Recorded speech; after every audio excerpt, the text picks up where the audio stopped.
ಅತ್ತೆ, ಸುಶಾಂತ್ ನನಗೋಸ್ಕರ ಅವನ ಲೈಫ್ನೇ ತ್ಯಾಗ ಮಾಡ್ದ ಅತ್ತೆ. ಆದ್ರೆ ಅವನ ಮಾತಕ್ಕೆ ಕಟ್ಟು ಬಿದ್ದು ನಾನು ನಿಮ್ಮ ಹತ್ರ ಸುಳ್ಳು ಆಡ್ಬೇಕಾಯ್ತು.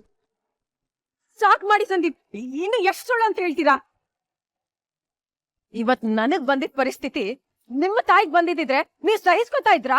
ಖಂಡಿತ ಇಲ್ಲ.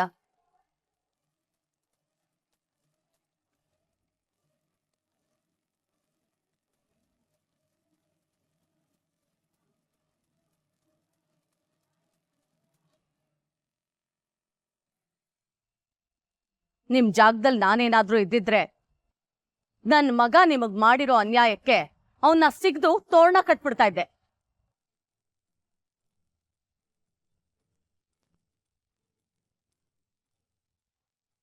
ಅಂಜನಾ ದೇವಿಯವರೇ, ನೀವಾಗಿದ್ದಕ್ಕೆ ಮಾತಲ್ಲಿ ಹೇಳ್ತಾ ಇದ್ದೀರಾ. ನಾನಾಗಿದ್ದಿದ್ರೆ ಆಕ್ಷನ್ ಅಲ್ಲಿ ಹೇಳ್ತಿದ್ದೆ. ಒಟ್ಟು ಬಟ್ಟೆನಲ್ಲಿ ಪೊಲೀಸ್ನವ್ರ ಮುಂದೆ ಕರ್ಕೊಂಡು ಹೋಗಿ ಸರಿಯಾಗಿ ರುಬ್ಬಿಸ್ತಿದ್ದೆ ಸಾವಿತ್ರಿ ಅವರೇ. ಇರ್ಬೇಕಾಗಿದ್ದ ಜಾಗ ಇದಲ್ಲ, ಜೈಲು. ಎಳ್ಕೊಂಡ್ ಹೋಗಿ ಪೊಲೀಸ್ನವ್ರಿಗೆ ಒಪ್ಸಿ ಇವಂದ.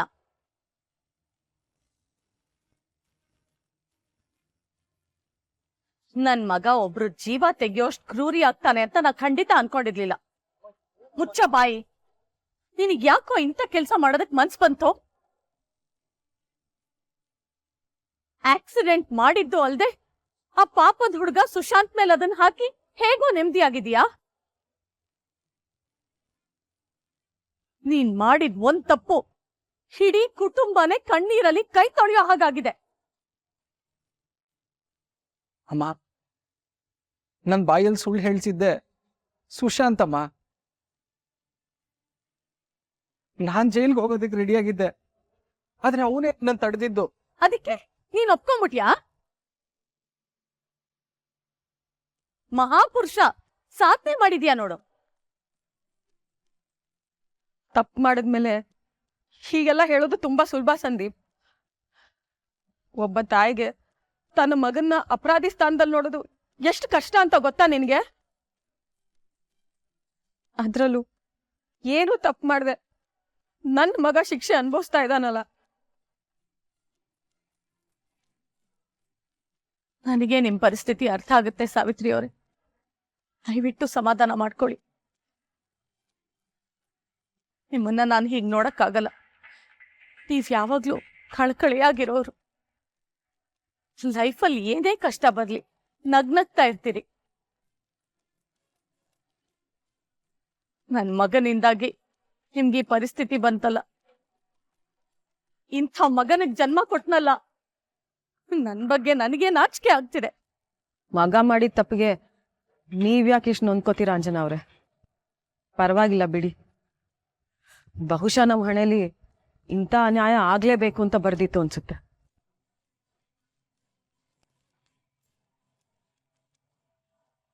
ನಾವೀಗ ಏನೇ ಮಾತಾಡಿದ್ರು ಅದು ನಮಗ್ ನಾವೇ ಮಾಡ್ಕೊಳ್ಳೋ ಸಮಾಧಾನನೇ ಹೊರತು ನಿಜ ಅಂತೂ ಅಲ್ಲ. ನಿಜ ಏನು ಅಂದ್ರೆ ನನ್ ಮಗ ಸ್ಯಾಂಡಿ ಈ ಆಕ್ಸಿಡೆಂಟ್ ಮಾಡಿ ನಿಮ್ ಮಗ ಸುಶಾಂತ್ ತಲೆಗೆ ಅದನ್ ಕಟ್ಟಿ ಅವನ್ ಊರ್ ಬಿಟ್ಟು ಹೋಗೋ ಹಾಗೆ ಮಾಡಿರೋದು. ಇದೇ ನಿಜ. ಅದನ್ನ ನಾವು ಒಪ್ಕೊಳ್ಳೇಬೇಕು. ಹಾಗ್ ನೋಡೋದಕ್ ಹೋದ್ರೆ ನನ್ ಪರಿಸ್ಥಿತಿ ನಿಮ್ ಪರಿಸ್ಥಿತಿ ಒಂದೇ ಸಾವಿತ್ರಿ ಅವ್ರೆ. ನಿಮ್ ಮಗ ಯಾವ ಕೆಟ್ಟ ಕೆಲ್ಸಾನೂ ಮಾಡ್ದೆ ಶಿಕ್ಷೆ ಅನುಭವಿಸಿ ಮಹಾನ್ ಭಾವ ಅನ್ನಿಸ್ಕೊಂಬಿಟ್ಟ. ಆದ್ರೆ ನನ್ ಮಗ ಇಂಥ ನೀಚ್ ಕೆಲ್ಸ ಮಾಡಿ ನನ್ನೇ ಕೊಂದ್ಬಿಟ್ಟ.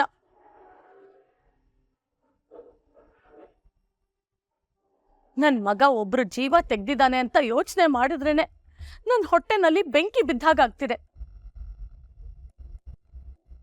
ಇನ್ನು ನಿಮ್ ಪರಿಸ್ಥಿತಿ ಹೇಗಾಗಿರ್ಬೇಡ.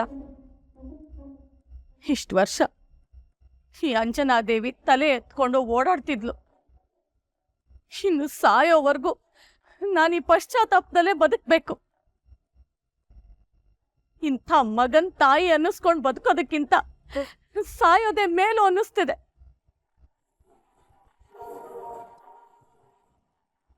ಹೇ ಸ್ಯಾಂಡಿ, ಏನೋ ಹಾಗೆ ನಿಂತಿದ್ಯಾ? ಅವ್ರ ಕಾಲಿಗೆ ಬಿದ್ದು ಕ್ಷಮಾಪಣೆ ಕೇಳೋ. ಕಾಲು ಬೀಳು ಬೀಳು. ಮಾಡಿ ಅಂದ್ರೆ ಏನ್ ಮಾಡ್ತಾ ಇದ್ರ? ಎದ್ದೇಳಿ ಅಂಜನಾ ಅವ್ರೆ, ಇದೆಲ್ಲ ಬೇಡ. ಈ ತಾಯಿ ಶಾಪನೆ ಸಾಕು ಕಣೋ ನೀನ್ ನಿರ್ನಾಮ ಆಗೋದಕ್ಕೆ. ನೀನು ಪೊಲೀಸ್ನಿಂದ ಕಾನೂನಿಂದ ತಪ್ಪಿಸ್ಕೊಂಡಿರ್ಬೋದು, ಆದ್ರೆ ಕರ್ಮದಿಂದ ದೇವ್ರ ನ್ಯಾಯದಿಂದ ಅಲ್ಲ. ಒಬ್ಬ ತಾಯಿ ಕಣ್ಣೀರ್ ಹಾಕಿದ್ರೆ ಭಸ್ಮ ಆಗೋಗ್ತೀಯ ನೀನು. ನನ್ನನ್ನು ಕ್ಷಮಿಸ್ಬಿಡಿ ಅತ್ತೆ, ನಾನು ತಪ್ಪು ಮಾಡಿದೆ.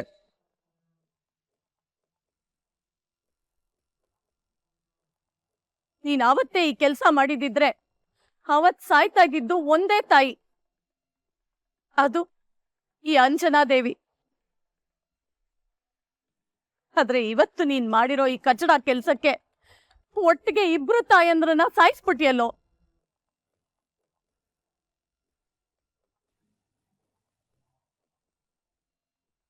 ನನ್ ಜೊತೆ ಸಾವಿತ್ರಿ ಅವರು ಸತ್ತೋದ್ರು. ನೀ ಉದ್ಧಾರ ಆಗ್ತೀಯಾ? ಖಂಡಿತ ಇಲ್ಲ. ನನ್ನೇ ಸಾಯಿಸ್ಬಿಟ್ಟೆ ನೀನು.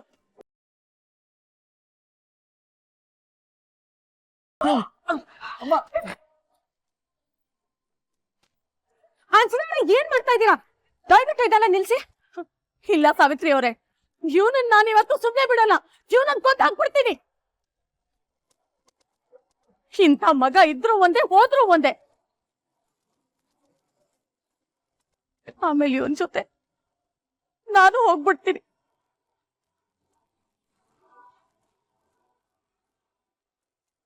ಇಂಥವನಿಗೆ ಅಮ್ಮ ಅಂತ ಅನ್ನಿಸ್ಕೊಂಡ್ ಬದುಕೋದಕ್ಕಿಂತ ಸಾಯೋದೇ ಒಳ್ಳೇದು. ಸಾಕು, ಈ ಜನ್ಮಕ್ಕೆ ನೋವು ಸಾಕು.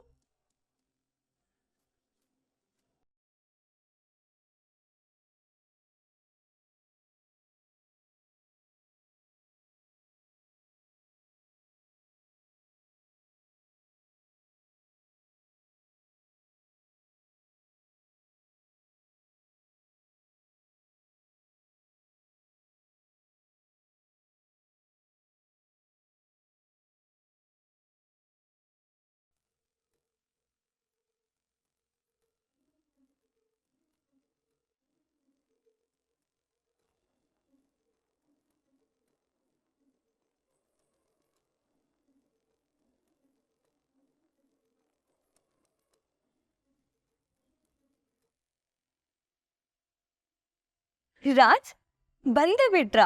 ಹಾ, ಅದೆಷ್ಟು ಬೇಗ ಬಂದ್ರಿ? ಅಷ್ಟೊಂದು ಎದುರ್ಕೋತಿದ್ರಲ್ಲ, ಅದಕ್ಕೆ ಬಂದೆ.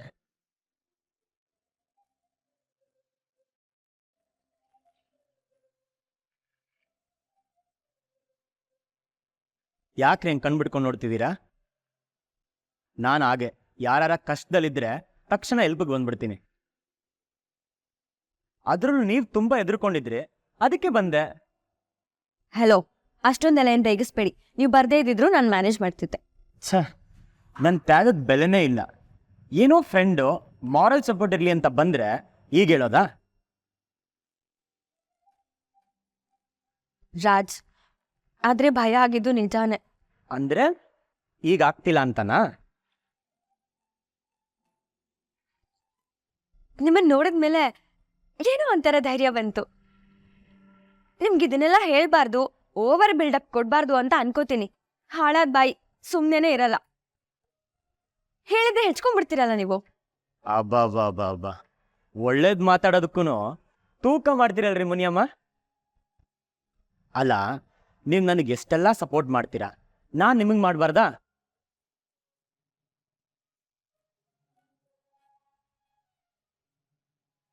ಅದಕ್ಕೆ ಬಂದೆ, ಬೇರೆ ಏನೂ ಇಲ್ಲ. ಓಕೆನಾ?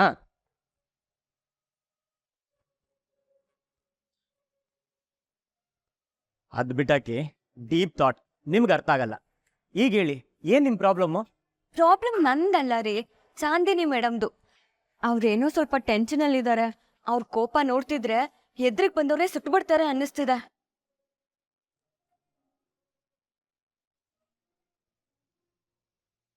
ಏನಾಯ್ತು? ನಾನು ಇಷ್ಟು ಸೀರಿಯಸ್ ಆಗಿ ಮಾತಾಡ್ತಿದ್ರೆ ನೀವು ನಗ್ತಾ ಇದ್ದೀರಲ್ಲ. ಇನ್ನೇನ್ರಿ ಮುನಿಯಮ್ಮ, ಎಲ್ರನ್ನೂ ಎದುರಿಸೋ ಬಜಾರಿ ನೀವು. ನೀವೇ ಎದುರ್ಕೊಂಡ್ರೆ ನಗು ಬರಲ್ವಾ?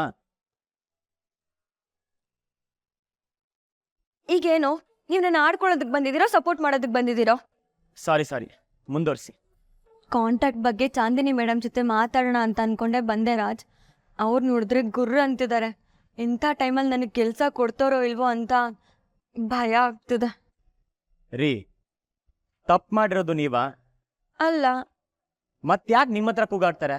ಆ ಥರ ಏನೂ ಆಗಲ್ಲ, ಹೋಗಿ. ಕೆಲವೊಂದ್ಸಲ ಹಾಗೆ ಯಾರ್ದೋ ಮೇಲಿನ ಸಿಟ್ಟನ್ನ ಇನ್ನೊಬ್ರ ಮೇಲೆ ತೋರ್ಸಲ್ವಾ?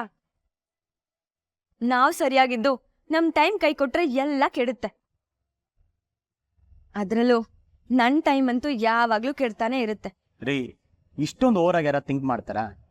ಈ ಥರ ಎದುರಿದ್ರೆ ಯಾರು ಕೆಲಸ ಕೊಡಲ್ಲ. ಆಫೀಸ್ ಅಂದ್ಮೇಲೆ ಇದೆಲ್ಲ ಕಾಮನ್. ಫಸ್ಟ್ ಹೋಗಿ ಅವ್ರ ಹತ್ರ ಮಾತಾಡಿ. ಆದ್ರೂ ಯಾಕೋ ರೀ, ನಿಮ್ದೊಳ್ಳೆ ಕತೆ ಆಯ್ತು. ನಿಮ್ಗೆ ವೆಡ್ಡಿಂಗ್ ಬಿಸ್ನೆಸ್ ಬಗ್ಗೆ ಗೊತ್ತು ತಾನೆ? ಗೊತ್ತು ಬಜೆಟ್ ಬಗ್ಗೆ ಗೊತ್ತು ತಾನೆ? ಗೊತ್ತು ಹೇಳಿರೋ ಕೆಲಸನ ಹೇಳಿದ ಟೈಮ್ಗೆ ಸರಿಯಾಗಿ ಮಾಡ್ತೀನಿ ಅಂತ ನಂಬಿಕೆ ಇದೆ ತಾನೆ? ಹೂ ಇದೆ. ಮತ್ ಯಾಕ್ರಿ ಭಯ? ನಿಮ್ಮಷ್ಟು ಒಳ್ಳೆ ವೆಡ್ಡಿಂಗ್ ಪ್ಲಾನರ್ನ ನಾನು ನೋಡೇ ಇಲ್ಲ. ನೀವೇ ಈ ಥರ ಎದುರ್ಕೊಂಡ್ರೆ ನಿಮ್ಮಿಂದ ಇನ್ಸ್ಪೈರ್ ಆಗಿರೋ ನಮ್ಮಂತವ್ರು ಏನಾಗಬೇಕು? ಎದುರ್ಕೊಳ್ದೆ ಕಾನ್ಫಿಡೆಂಟ್ ಆಗಿ ಒಳಗಡೆ ಹೋಗಿ. ರಾಜ್, ಸುಮ್ಮನೆ ಹೋಗಿ. ಹ್ಮ್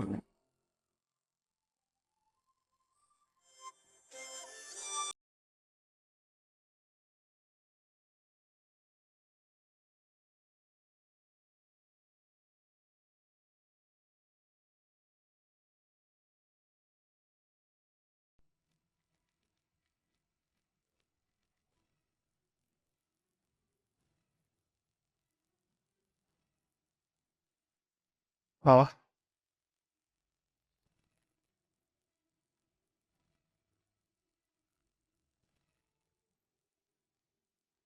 ನೀವ್ಯಾಕೆ ಇಲ್ಲಿಗೆ ಬಂದ್ರಿ?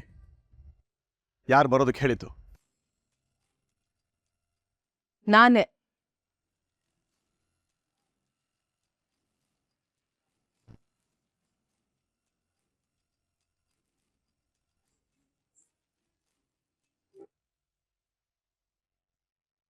ನೀನಾ? ನೀನ್ ಯಾಕೋ ಬಂದೆ?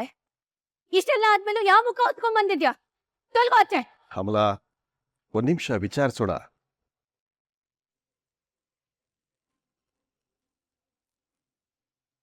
ಸಾವಿತ್ರಿ, ಇವ್ರನ್ನ ಯಾಕೆ ಒಳಗಡೆ ಬಿಟ್ಟೆ? ಮುಖ ನೋಡೋದಕ್ಕೂ ಆಗೋದಿಲ್ಲ ನನಗೆ. ಹೊರಟೋಗೋದು ಕೇಳು.